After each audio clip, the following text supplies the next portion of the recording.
Assalamualaikum warahmatullahi wabarakatuh. Perkenalkan, kami dari kelas A, kelompok 6, angkatan 2020 akan mempresentasikan mengenai tugas 3 hidrologi tentang rainfall dan runoff. Saya Dwi Sulistiawati, kemudian ada teman saya Sigit Eko Budiarto, Rizal Aqua Alfauzi, dan Raihandana Risanda Yunar. Berikut presentasi dari kami. Yang pertama, jelaskan pemahaman Anda tentang gambar berikut. Berikan contoh tempat seperti apa yang pernah Anda temui. Susun dalam vlog kelompok.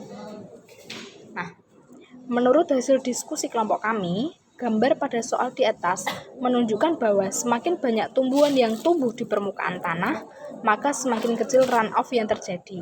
Karena semakin banyak tumbuhan, maka vegetasi tanah semakin besar, sehingga runoff semakin kecil. Jadi, gambar pertama menunjukkan limpasan permukaan yang bagus karena ditumbuhi banyak tanaman, menunjukkan vegetasi tanah besar, sehingga runoff kecil. Diperkirakan presentasi runoff pada gambar pertama kurang lebih 2%.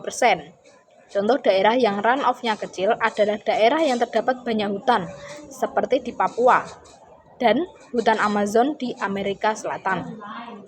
Gambar kedua menunjukkan limpasan permukaan tanah yang masih tergolong bagus atau seimbang, karena masih banyak tanaman yang tumbuh pada permukaan tanah tersebut, sehingga runoff yang terjadi pada daerah tersebut tergolong kecil, sekitar kurang lebih 14%. Contoh daerah yang menunjukkan gambar tersebut yaitu di dataran tinggi seperti yang Jawa Tengah dan di puncak Bogor, Jawa Barat.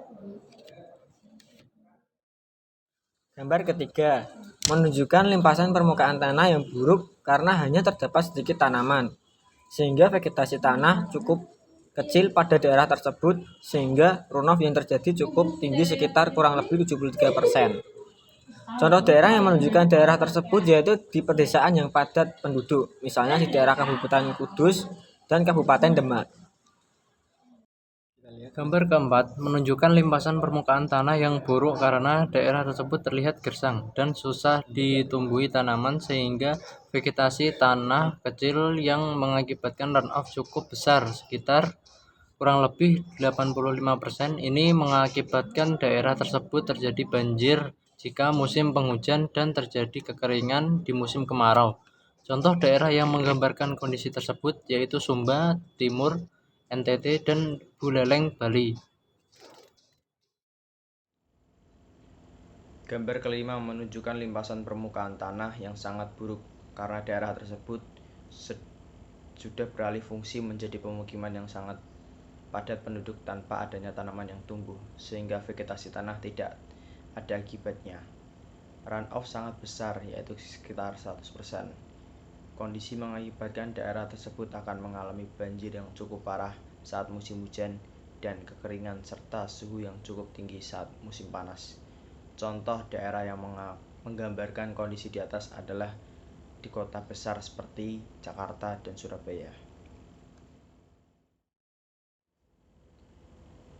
Faktor-faktor yang mempengaruhi runoff: 1. Jumlah curah hujan. 2. Jumlah salju yang mencair. 3. Permeabilitas tanah. 4. Vegetasi permukaan tanah. 5. Kelerengan permukaan tanah.